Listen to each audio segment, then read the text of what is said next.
श्रीमन्महागणाधिपतये नमः। श्रीमहासरस्वत्यै नमः। श्रीशारदगुरुभ्यो नमः। श्रीगुरुभ्यो नमः।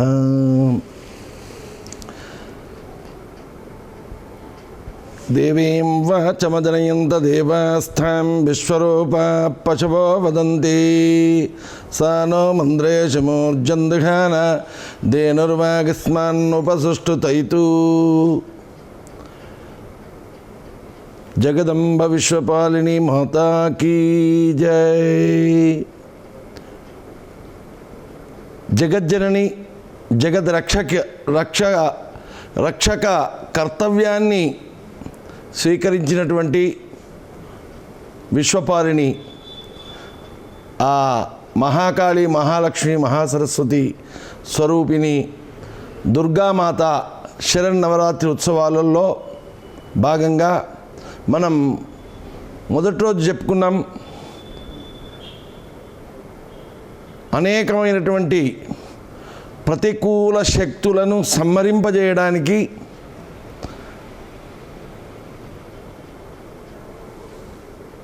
శిష్టులను రక్షించడానికి జగన్మాత సమస్త దేవతారాశి యొక్క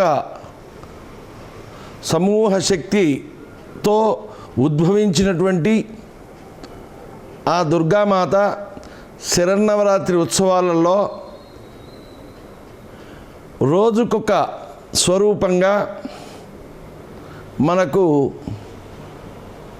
అనుగ్రహిస్తూ మనం చేసేటువంటి పూజా కైంకర్యాలను స్వీకరిస్తూ మనను అనుగ్రహిస్తూ ఉంటుంది అని. మరి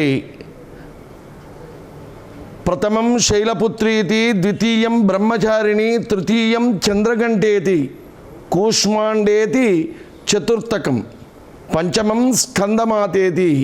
బాలా త్రిపుర సుందరిని అవతారం మొదలుకొని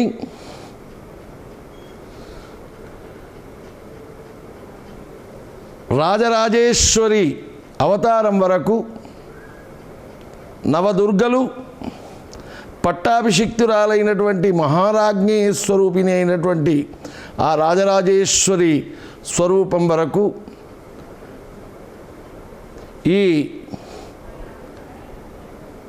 శరన్నవరాత్రి ఉత్సవాలకు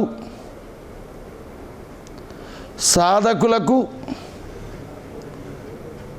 చక్కటి సాధించుకోవడానికి, సిద్ధింపజేసుకోవడానికి చక్కటి అనుకూలమైన సమయంగా మన పూర్వీకులు పేర్కొన్నటువంటి ఈ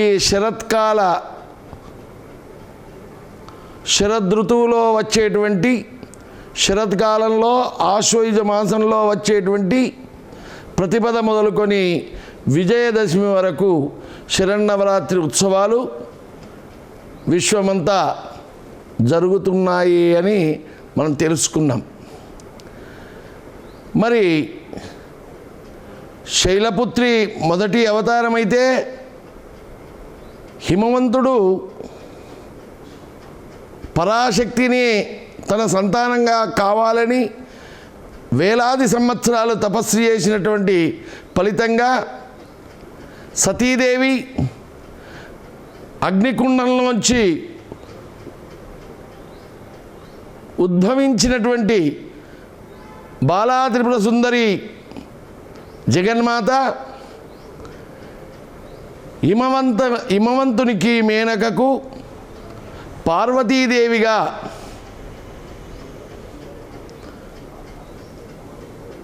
కుమార్తెగా, అదేవిధంగా శైలపుత్రిగా, శైలరాజుని యొక్క కుమార్తె గనక శైలపుత్రిగా ఆమె ప్రసిద్ధికెక్కింది. ఆ జగన్మాత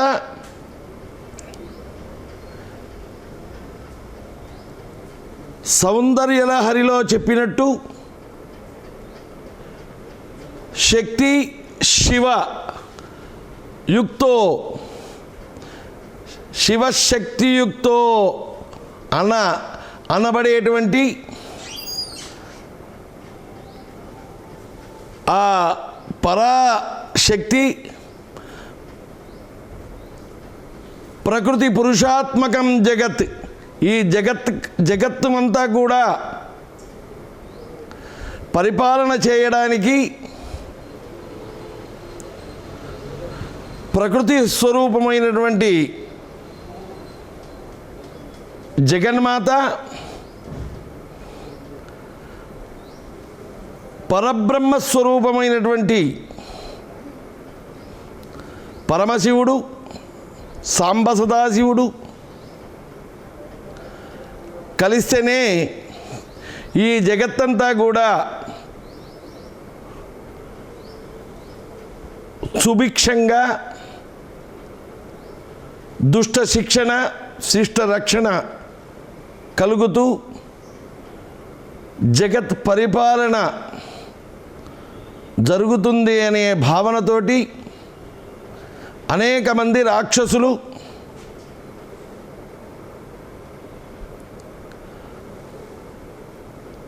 సంహరింపబడి అమ్మవారి యొక్క ఆయుధాల చేత సంహరింపబడి దేవతలకు మానవులకు సమస్త 14 లోకాలకు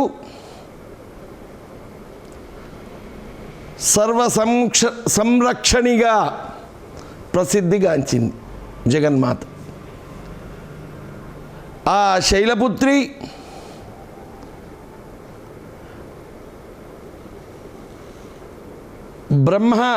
బ్రహ్మజ్ఞానం కోసం బ్రహ్మచారిణిగా, అదేవిధంగా శివుణ్ణి పొందాలి అనేటువంటి ఆలోచనతోటి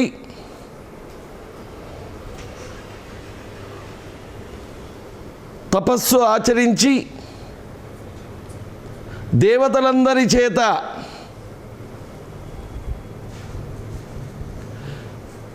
ప్రేరణకు గురి అయి శివుని యొక్క తపోభంగం కలిగించి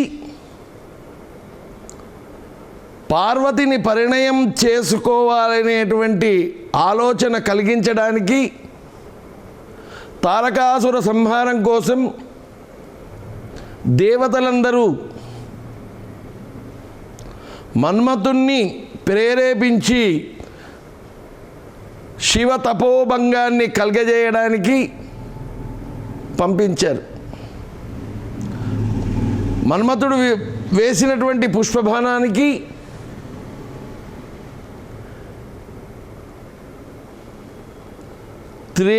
మూడో నయనాన్ని త్రినేత్రాన్ని తెరవడంతో ఎదురుగా ఉన్నటువంటి ఆ మన్మథుడు భస్మీపటలమైపోయాడు, బూడిదగా మారిపోయాడు. శివుని యొక్క మూడో కన్ను తెరిచి అగ్ని హోత్రం చేత దహింపబడినటువంటి ఆ మన్మథుడు బూడిదిగా మారాడు. బూడిదిగా మారినటువంటి ఆ మన్మథుడు బండాసురుడై మళ్ళీ దేవతలందరినీ తన ఆధీనపరుచుకునే ఆలోచనతోటి అనేకమైనటువంటి శక్తులతోటి ఎదుటివారి యొక్క శక్తులన్నీ హీనం చేసేటువంటి శక్తిని సంపాదించి లోకాలన్నీ పరిపాలించాలనేటువంటి ఒక ఆలోచనతోటి ముందుకు సాగుతూ పోతున్నాడు. ఆ భండాసుర వధ కోసం జగన్మాత బ్రహ్మోపాసన చేసినటువంటి ఆ పార్వతీదేవి లలితాస్వరూపంగా ఆ బండాసురుని యొక్క వధను చేయడానికి ఉద్యుక్తురాలైంది. ఇక్కడ తారకాసుర సంహారం జరగాలి అంటే శివపార్వతుల కళ్యాణం జరగాలి. శివుడు ఒక పక్క తపస్సు చేస్తున్నాడు, పార్వతీదేవి ఒక పక్క తపస్సు చేస్తూ ఉంది. ఈ తపస్సులో ఉన్నటువంటి వీరిద్దరూ పరిణయాన్ని ఆడేటువంటి ఆలోచన కలగాలి. వారికి కలిగే కుమారుని చేత తారకాసుర సంహారం జరగాలి. ఇది పార్వతీదేవి బ్రహ్మచారిణిగా చంద్రగంటగా చంద్రుని యొక్క కలలన్నీ సొంతం చేసుకున్నటువంటి ఆ జగన్మాత కూష్మాండమాతగా అండపిండ బ్రహ్మాండాలను సృజించడానికి సిద్ధమైనటువంటి ఆ జగన్మాత ఆ పరమేశ్వరుని అనుగ్రహం చేత పరిణయమాడి ఐదో స్వరూపం స్కందమాతగా మనకు దర్శనం ఇచ్చినటువంటి ఐదవ స్వరూపం. పంచమం స్కందమాతేతి. సింహాసనగతా నిత్యం సింహాసనగతా నిత్యం పద్మాశ్రిత కరద్వయ శుభదాస్తు సదా దేవి శుభదాస్తు సదా దేవి స్కందమాత యశస్విని. సింహాసనగత నిత్యం పద్మాశ్రితకరద్వయ శుభదాస్తు సదా దేవి స్కందమాత యశస్విని. స్కందమాతగా ప్రసిద్ధిగాంచినటువంటి ఆ జగన్మాత స్కందుడు అంటే కుమారస్వామి. కుమారస్వామి అంటే అఖండ చైతన్య స్వరూపుడు. అంటే అందరికీ ఉత్సాహాన్ని కలిగించేటువంటి శక్తిని పొంది ఉన్నటువంటి వాడు. ఆ స్కందునికి తల్లిగా స్కందుని ఒడిలో కూర్చున్నబెట్టుకున్నటువంటి స్వరూపంగా 6 ముఖాల చేత షణ్ముఖునిగా షణ్ముఖ మాతగా ప్రసిద్ధిగాంచినటువంటి ఆ జగన్మాత ఒక చేత కుమారస్వామిని పట్టుకొని ఇంకొక చేత పద్మాన్ని పట్టుకొని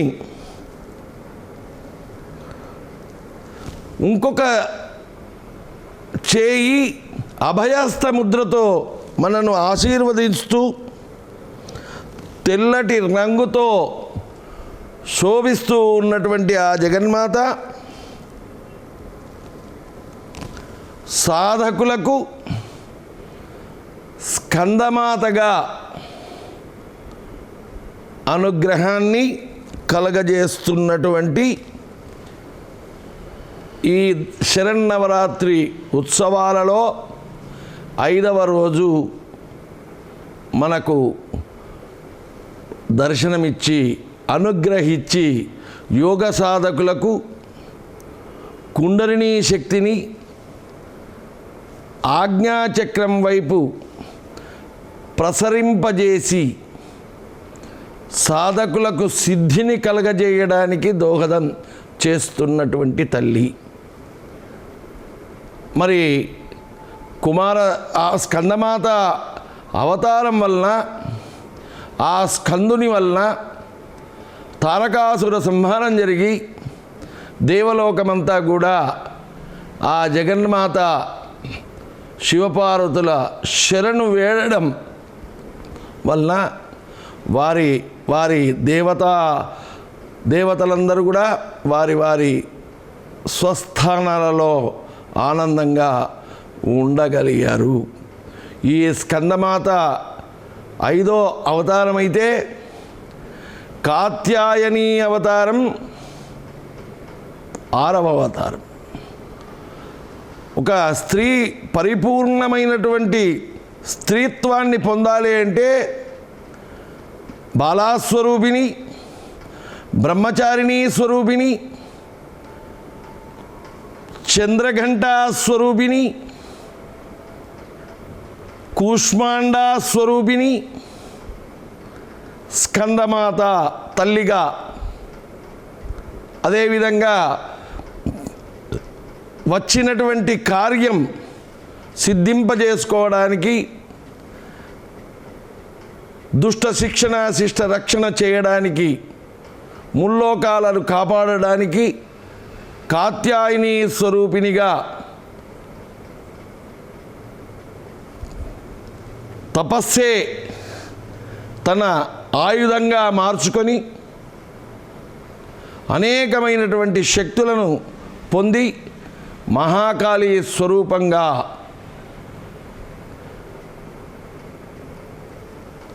కాలరాత్రి స్వరూపిణి అయి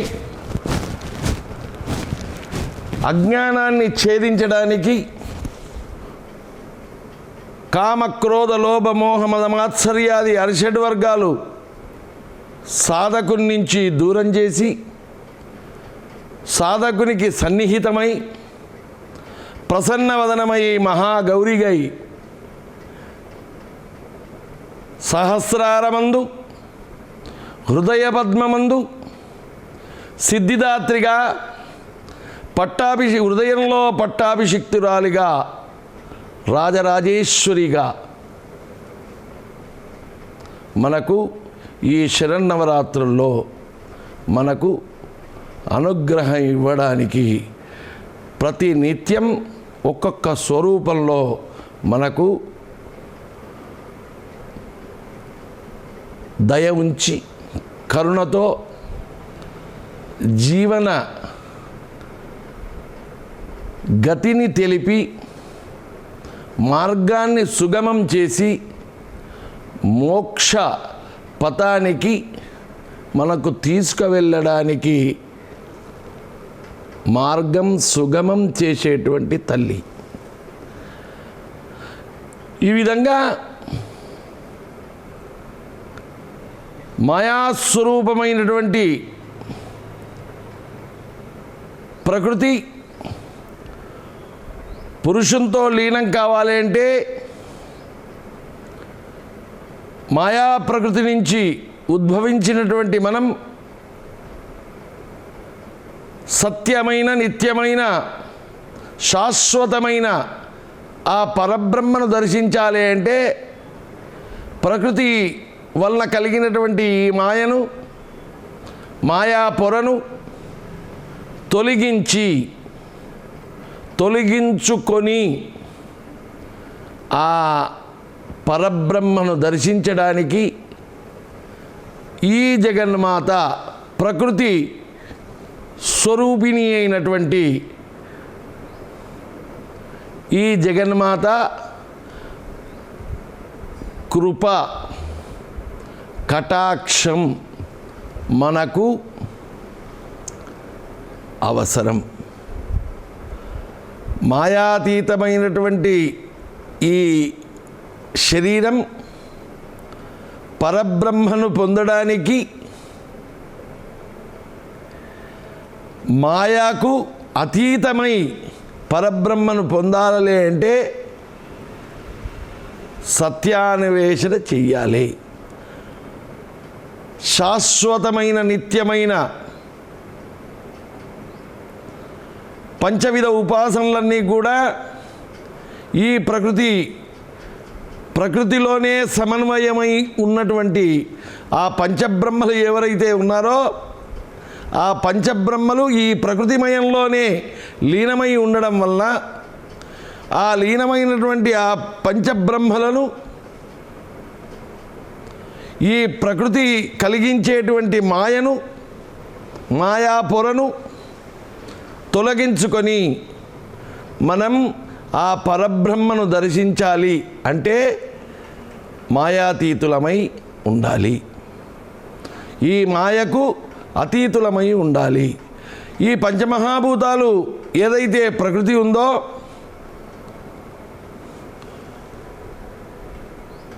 పృథివీ తేజో వాయురు ఆకాశాలు మయములైనటువంటి గాణపత్యం,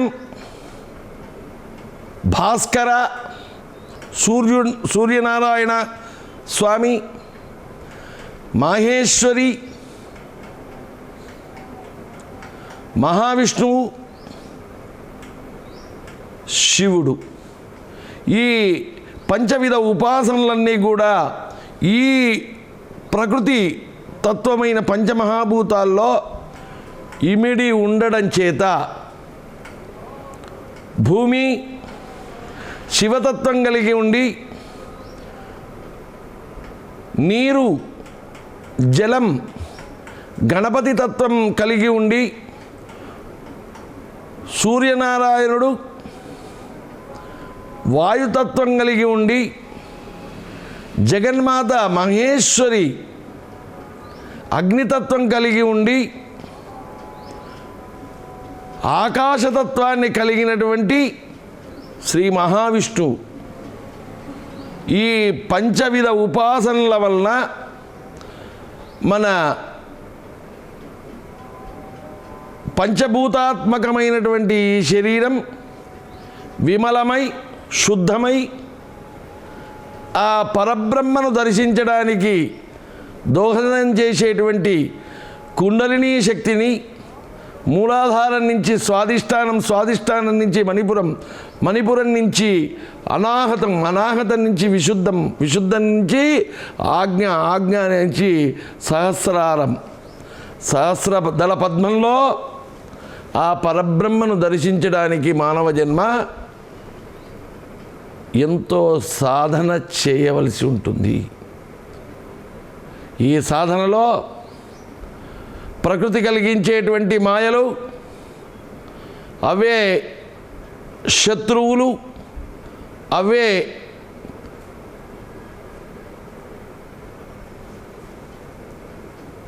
కామక్రోధ లోభ మోహమద మాత్సర్యాలు, వాటి వలన కలిగే అనర్థాలు, సాధకునికి కలిగే విఘ్నాలు, సత్వరజస్తమో గుణాల వలన కలిగేటువంటి అవస్థలు, వీటన్నిటికీ అతీతమైనట్టయితే ఆ జగన్మాత శరీరంలో దేన్ని దర్శించాలి అన్నా శక్తి కావాలి. ఆ శక్తే మనకు పరబ్రహ్మను దర్శింపజేయడానికి దోహదపడుతుంది, అనుగ్రహిస్తుంది. మరి ఆ అనుగ్రహాన్ని పొందాలి అంటే ఇలాంటి దుర్గా శరన్నవరాత్రి ఉత్సవాలలో చక్కటి సమయాన్ని మనం కేటాయించి సమస్త వాసనలను పక్కన పెట్టి స్థిత ప్రజ్ఞులమై భగవతి జగన్మాత మనలో ప్రవేశించింది అని భావించి ఆ జగన్మాత యొక్క పూజను చేయడం వలన జగన్మాత మనకు అనుగ్రహించి మనను ఆధ్యాత్మిక మార్గంలో పూలబాట వేసి మనను అనుగ్రహిస్తుంది. సర్వం జగదంబ దివ్యచరణారవిందార్పణమస్తు. శుభం భవతు.